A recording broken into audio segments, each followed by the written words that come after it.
Hello everyone, welcome back. Let's try this question.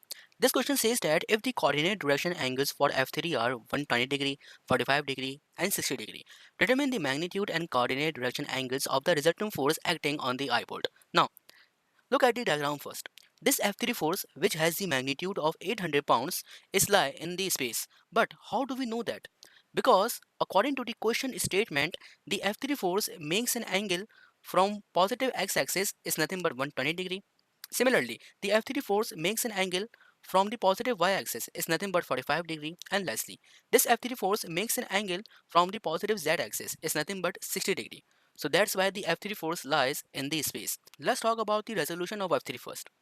So we know that if the vector lie in the space, so the Cartesian form or the vectorial form of that particular vector are written as F3, which is equal to F into cos of alpha I with positive sign F into cos of beta j with positive sign F into cos of gamma k. And the unit of force here is nothing but pounds. So F3, which is equal to the value of F, it is nothing but 800 into cos of alpha, and the value of alpha is 120 degree. I cap with positive sign 800, and the value of beta is nothing but 45 degree. So this is cos 45 degree. J cap with positive sign 800 into, and the value of gamma, it is nothing but 60 degree. K cap. So F3, which is equal to 800 into cos of 120 degree. So you will get negative 400 I cap with positive sign 800 into cos of 45 degree. So you will get 565.68 j cap with positive sign 800 into cos of 60 degree. So you will get positive 400k pounds. This is basically the Cartesian form or the vectorial form of F3. Now, what about the F2? For that, I am erasing some extra things from here. Now, let's talk about the vectorial form or the Cartesian form of F2. So if you see that the F2 force is lie in the plane, and this is basically YZ plane. So this is basically our YZ plane, and this is basically our the F2 force, which has the magnitude of 600 pounds. And the triangle given here, and it is nothing but 5 3 4. So this is basically our theta, and this is nothing but the 90 degree. So the opposite side of theta, it is basically our perpendicular. The opposite side of 90 degree, it is basically our hypotenuse, and the remaining side where the two angles meet each other, so that particular side are known as base.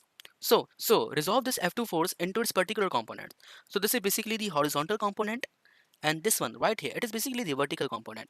Both are lying in the upward direction, so that's why they both become positive. Okay, so the value of Fy, which is equal to F into cos of theta, and similarly the value of Fz, it is nothing but equal to F into sine of theta. So so we know that cos theta, which is equal to base upon hypotenuse, and sine theta, which is equal to perpendicular upon hypotenuse. So Fy, which is equal to, and the value of F here, it is nothing but 600. So 600 into the cos theta, which is equal to base upon hypotenuse, and similarly Fz, which is equal to 600 into perpendicular upon hypotenuse, because sine theta, which is equal to perpendicular upon hypotenuse. Okay, so 600, the value of base here, it is nothing but the 4, and the value of hypotenuse, it is nothing but 5. Similarly 600 into the value of perpendicular, it is nothing but 3, and the value of hypotenuse, it is nothing but 5. So 600 into 4 and divided by 5, so you will get 480 pounds. And similarly 600 into 3 and divided by 5, so you will get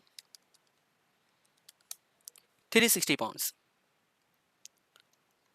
And this is basically j cap, and the below one, it is nothing but k cap, because j represents the direction of that particular vector along the y-axis, and k represents the direction of that particular vector along the z-axis. Now this is all about the F2, but what about the F1? So let's talk about it. Now this is basically our the F1 vector. If you see the diagram, so the F1 vector, it is basically lie on the xy plane. So this is basically the x component of the F1 vector, and this is nothing but the y component of the F1 vector. So the Cartesian form of F1 vector are written as Fx, which is equal to F into cos of theta, and similarly Fy, which is equal to F into sine of theta. The theta of F1 is measured from the positive x-axis, so that's why I put cos in the Fx, and sine in the fy. So the value of f, it is nothing but 700, and the theta, it is nothing but cos 30 degree I cap. And similarly, 700 into sine 30 degree j cap, because I represents the direction of that particular vector along the x-axis and j represents the direction of that particular vector along the y-axis. So the value of fx, which is equal to 606.21 I cap pound, and this is basically positive because the direction of fx are directed outward the screen, that's why. And the value of fy, it is nothing but 350 j cap pounds, and this is also positive because the fy is acting along the right hand side, so that's why it is positive. So we successfully find out the vectorial form or the Cartesian form every single vector present in our diagram. For finding the value of resultant vector, I erase some extra thing from here. Now this is basically the Cartesian form or the vectorial form of every single vector present in our diagram, and for finding the value of resultant vector we are going to add all these vectors together. So if we add negative 400i with positive 606.21i, so we will get 206.21 I cap. Similarly, if we add positive 565.68 with positive 480j with positive 350, so we will get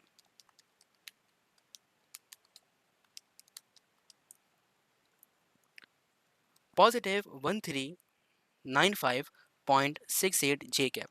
And lastly, if we add positive 400 with positive 360, so we will get positive 760 k cap pound. This is basically the Cartesian form or the vectorial form of the resultant vector. Now, what about its magnitude? For the magnitude, we have the formula, that is Fr, which is equal to under root 206.2 square with positive sign 1395.68 square with positive sign 760 square. So grab the calculator, put the values into it and solve it for the magnitude of Fr. Now the magnitude of resultant vector are given as 1602.51 pound. Now our first step is completed. Our second step is to find out the coordinate direction angle of the resultant vector. For that we have the formula, and this formula says that alpha, which is equal to cos inverse fx upon f, and the value of fx, it is nothing but 206.2. So 206.2 divided by 1602.51. So, if you want the detailed video of the coordinate direction angles, you must click on the link which is appeared on the top right of the screen. Okay.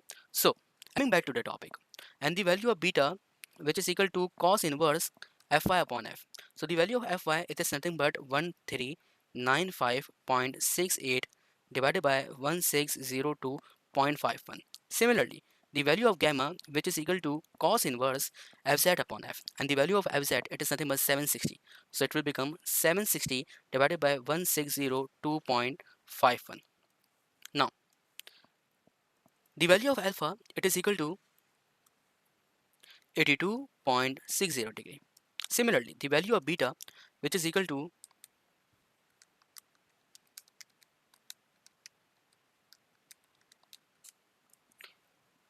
29.43 degree. And lastly, the value of gamma, which is equal to